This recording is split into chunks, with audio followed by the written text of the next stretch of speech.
RTC cross roads దగ్గర BRS ఆందోళనకు దిగింది. ఇక బీసీ సంఘాల జేఏసీ పిలుపు మేరకు 42% రిజర్వేషన్లు డిమాండ్ చేస్తూ నిరసన చేపట్టారు.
ఆర్టీసీ క్రాస్ రోడ్స్ దగ్గర బీఆర్ఎస్ ఆందోళనకు దిగింది.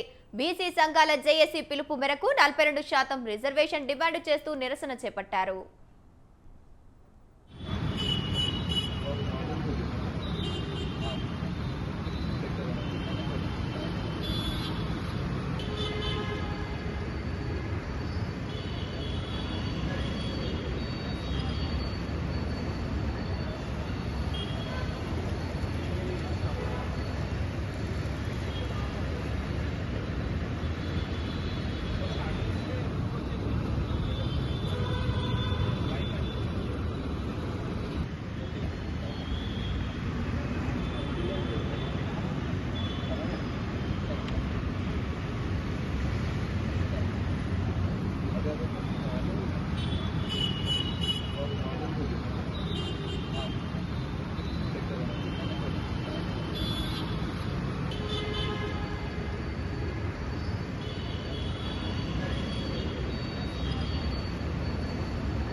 బీసీ సంఘాల జేఏసీ పిలుపు మేరకు 42% రిజర్వేషన్లు డిమాండ్ చేస్తూ నిరసన చేపట్టారు.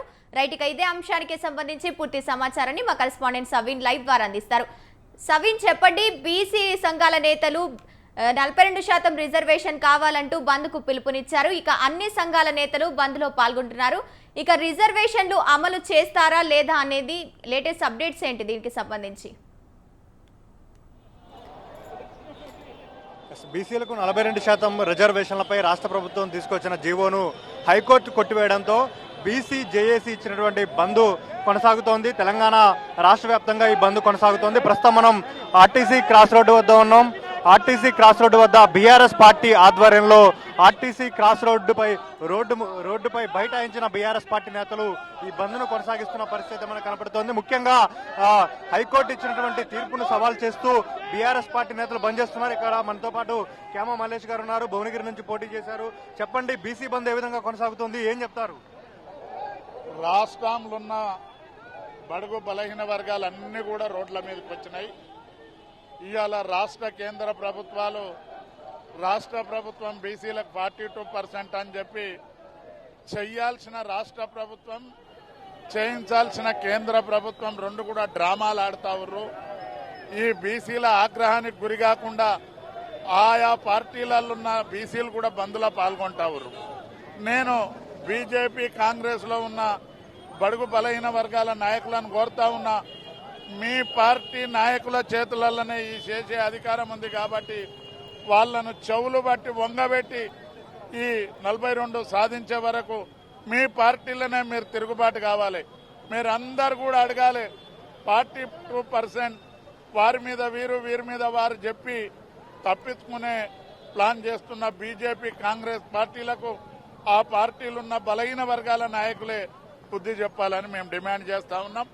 ఈ రాష్ట్రంలో ఈ 42% రిజర్వేషన్ సాధించే వరకు బడుగు బలహీన వర్గాలన్నీ కూడా ముక్త కంఠంతో ఇప్పుడే రాజుకుంది. తప్పకుండా ఈ ఉద్యమం స్థానిక సంస్థలకే కాదు, చట్ట సభలలో కూడా ఇది జరిగే వరకు ఈ పోరాటం ఆగదు అనే విషయాన్ని మేము డిమాండ్ చేస్తాం.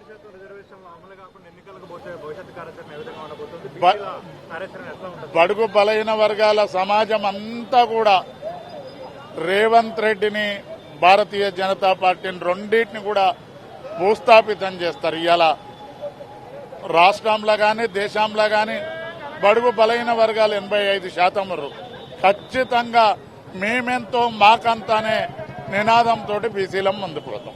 ఇది ప్రధానంగా ఆర్టీసీ క్రాస్ రోడ్డు వద్ద మనం చూస్తున్నాం. బీఆర్ఎస్ పార్టీ ఆధ్వర్యంలో నేతలు బైఠాయించి నిరసన తెలియజేస్తున్న పరిస్థితి మనకు కనబడుతుంది. ముఖ్యంగా అధికారంలో ఉండి చేయాల్సినటువంటి కాంగ్రెస్ బీజేపీ పార్టీల నాయకులు కూడా ఈ బంద్ లో పాల్గొంటున్నారు. వారు స్పష్టమైన ప్రకటన చేయాలి, హామీ ఇవ్వాలి. ముఖ్యంగా ఆ పార్టీలో ఉన్నటువంటి బీసీ నేతలు కూడా ఆ పార్టీలపై ఒత్తిడి తేవాలంటూ కూడా బీఆర్ఎస్ పార్టీ నేతలు డిమాండ్ చేస్తున్న పరిస్థితి మనకు కనబడుతోంది. ముఖ్యంగా ఆర్టీసీ క్రాస్ రోడ్డు వద్ద బైఠాయించి బీఆర్ఎస్ పార్టీ నేతలు బంద్ లో పాల్గొంటున్న పరిస్థితి మనకు కనబడుతుంది. ముఖ్యంగా బీఆర్ఎస్ పార్టీకి సంబంధించిన మాజీ ప్రభుత్వ చీఫ్, మాజీ ఎమ్మెల్యే దాసే వినయ్ భాస్కర్ గారు ఉన్నారు. వారితో మాట్లాడదాం. సార్ చెప్పండి, బీసీ బంద్ ఏ విధంగా కొనసాగుతోంది? బీఆర్ఎస్ పార్టీ పక్షాన మీరేం చెప్తారు? బీసీల్లో ఒక చైతన్యం వచ్చింది. బీసీలలో ఇన్ని రోజులు కోల్పోయినటువంటి హక్కులన్నీ కూడా మరి కాంగ్రెస్ బీజేపీ అంతా కూడా కాలరాస్తుందని చెప్పి ఈ రోజు బీసీల చైతన్యమే ఈ రోజు సంపూర్ణంగా బీసీ జాకి ఇచ్చిన పిలుపు మేరకు ఇది సంపూర్ణంగా బంద్ నిర్వహించడం జరుగుతుంది. ఈ రోజు కాంగ్రెస్ బీజేపీలు ఆడుతున్న డ్రామాలే ఈ రోజు కామారెడ్డి డిక్లరేషన్ కాంగ్రెస్ అంటది. పార్లమెంట్ లో అధికారంలో ఉన్నటువంటి కేంద్రంలో అధికారంలో ఉన్న బీజేపీ కూడా బీసీలకు ఏం న్యాయం చేస్తలేదు. నిజంగా కూడా వాస్తవంగా చూడాలంటే ఈ రోజు మోడీ గారు, రేవంత్ రెడ్డి, రాష్ట్ర ప్రభుత్వం ఉన్నటువంటి కాంగ్రెస్ కానీ కేంద్రంలో ఉన్న బీజేపీ ఒక గంట సేపు కనుక చర్చించుకున్నట్టయితే ఖచ్చితంగా పార్లమెంట్ లో చట్టబద్ధత మా బీసీలకు రావాల్సిన హక్కు ఉన్నది. అయితే ఇది స్థానికంగా ఏదో ఎన్నికల కోసం 42% పోరాడతలేము. ఖచ్చితంగా చట్టసభలో వచ్చే వరకు కూడా ఈ పోరాటం ఆగదు. మరి ఈ రోజు నిజంగా కూడా కాంగ్రెస్ పార్టీకి చిత్తశుద్ధి ఉంటే కామారెడ్డి డిక్లరేషన్ లో మరి స్థానిక సంస్థ ఎన్నికలకి కాకుండా మరి కాంట్రాక్ట్స్ లో 40%, బడ్జెట్ లో 20,000 కోట్లు అన్నారు. ఏ ఒక్కటి కూడా అమలు అవుతలే. చివరికి మా బీసీ హాస్టల్లో చదువుకున్నటువంటి పిల్లలకు కానీ, బెస్ట్ అవైలబుల్ స్కూల్లో చదువుతున్నటువంటి పిల్లల తల్లిదండ్రులకు కానీ ఈ రోజు మేనేజ్మెంట్స్ వారు పిల్లలను ఎల్లగొడుతున్నారు. ఈ రోజు మా బీసీలకు కూడా విద్యకు దూరమయ్యే పరిస్థితి ఉన్నది. కాబట్టి ఈ రోజు సంపూర్ణంగా ఈ బంద్ సక్సెస్ అవుతుంది. 42% రిజర్వేషన్లు ఇవ్వకుండా లోకల్ బాడీ ఎన్నికలు పెడితే బీఆర్ఎస్ పార్టీ ఏ విధంగా స్పందిస్తుంది? బీసీ నేతలు ఏ విధంగా భవిష్యత్తు కార్యాచరణ తీసుకుంటారు? ఈ రోజు ఖచ్చితంగా 42% చట్టబద్ధత తీసుకొచ్చే స్థానిక ఎన్నికలు జరగాలంటున్నాం. లేకుంటే మాత్రం ఇది దశల వారీగా తెలంగాణ ఉద్యమం ఏ తీరుగైందో ఆ తీరుగా నిజంగా కూడా నేను కాంగ్రెస్ పార్టీ నాయకులను, బీజేపీ నాయకులను హెచ్చరిస్తున్నాం. నిజంగా మేము తెలంగాణ ఉద్యమం కోసం అయితే రాజీనామా చేసిండ్రో కాంగ్రెస్ బీజేపీ నాయకులు ఖచ్చితంగా బీసీ రిజర్వేషన్ కావాలన్న వాళ్ళందరూ కూడా రాజీనామా చేయండి. ఖచ్చితంగా మేము మీ సీట్లలో గెలిపిస్తాం. లేకుంటే మాత్రం మీకు రాజకీయ సమాధి బీసీ వర్గాలకు కడతాం.